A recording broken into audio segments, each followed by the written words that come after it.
Je rappelle les questions au gouvernement. La parole est au président André Chassaigne.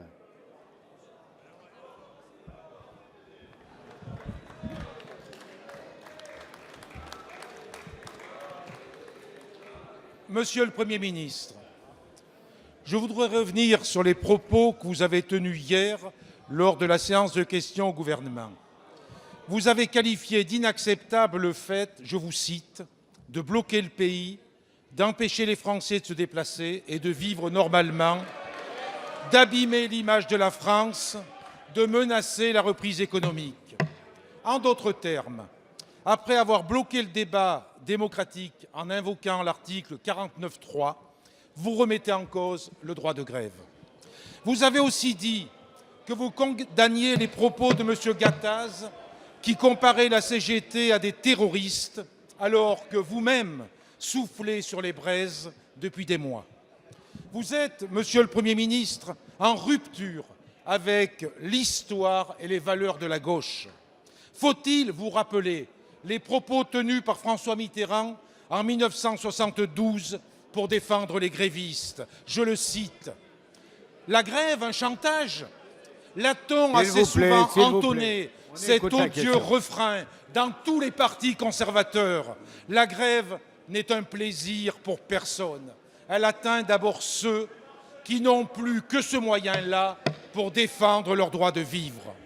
Monsieur le Premier ministre, quand s'arrêtera votre acharnement déraisonnable alors que les syndicats, et notamment la CGT, appellent à négocier sans préalable et se montrent prêts à rediscuter du fond de votre réforme? Les grands conflits sociaux, comme en 1936 et en 1968, se sont toujours terminés par des négociations avec les organisations syndicales sans exclusion. Monsieur le Premier ministre, il faut s'appuyer sur ces leçons de l'histoire pour sortir par le haut de l'impasse dans laquelle s'est engagé le gouvernement. Il est encore temps d'accepter le dialogue avec toutes les organisations syndicales. La parole est à Monsieur le Premier ministre Manuel Valls. Non. Monsieur le Président André Chassaigne, notre pays connaît un conflit social important. Je ne mésestime pas la mobilisation de certains et j'entends et nous entendons les inquiétudes et les contestations. Mais il faut garder le sens de la mesure. On nomme même des événements majeurs de notre histoire que vous citez. Nous ne sommes pas en juin 1936, nous ne sommes pas en mai 1968, nous ne sommes même pas en 2010 au moment du conflit des retraites. Et j'aime les références historiques. Vous rappelez François Mitterrand en 1972, mais peu de temps après, 5 ans après, l'organisation politique, vous deviez être à ce moment-là jeune militant, rompiez le programme commun avec toujours cette même idée que le Parti socialiste était le traître. Je ne sais pas si l'histoire nous a donné raison. En tout cas, M. Chassaigne, il ne nous a pas donné raison puisque vous allez chercher l'histoire pour me questionner. J'ai dit hier et revenons au moment. Revenons à l'histoire d'aujourd'hui. Je l'ai dit hier et je le répète, oui, ce conflit peut peser sur notre économie au moment où l'action du gouvernement permet la reprise, la croissance et la baisse du chômage. Et j'ai parfois, oui, un sentiment de gâchis face à cette situation où le moral des ménages connaît un bond sans précédent et que certains risquent de dévaloriser. Quand on veut défendre, M. Chassaigne, les salariés, on n'oublie pas ceux qui aujourd'hui, grâce à la politique du gouvernement, retrouvent un emploi.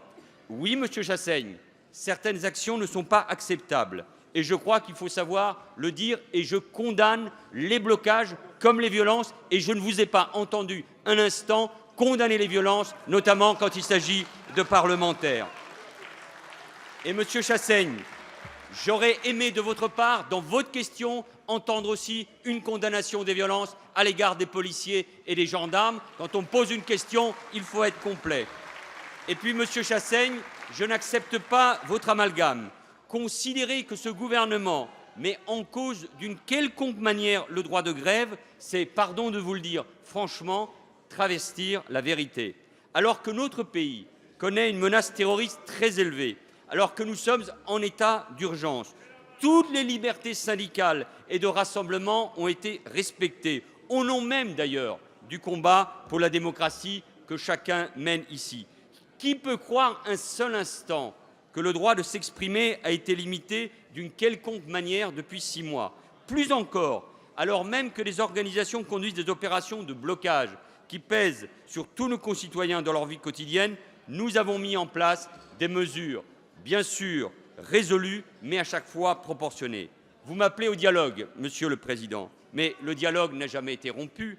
La ministre du Travail l'a encore rappelé hier matin avec une très grande précision, ni avec les syndicats, tous les syndicats, ni avec le Parlement. J'ai toujours dit que ma porte était ouverte. J'ai attendu et j'attends encore des propositions de certains. Vous le savez parfaitement, ce texte a bougé largement depuis sa présentation initiale, par le dialogue et dans le dialogue, et grâce notamment à l'engagement de la ministre et à Christophe Sirugue. Le gouvernement a accepté plus de 800 amendements sur ce projet de loi. Alors, Monsieur Chassaigne, au-delà des questions tout à fait légitimes, je pense qu'il faut aussi devoir la vérité aux Français. Et vous devez aussi, Monsieur le Président, prendre vos responsabilités envers les salariés.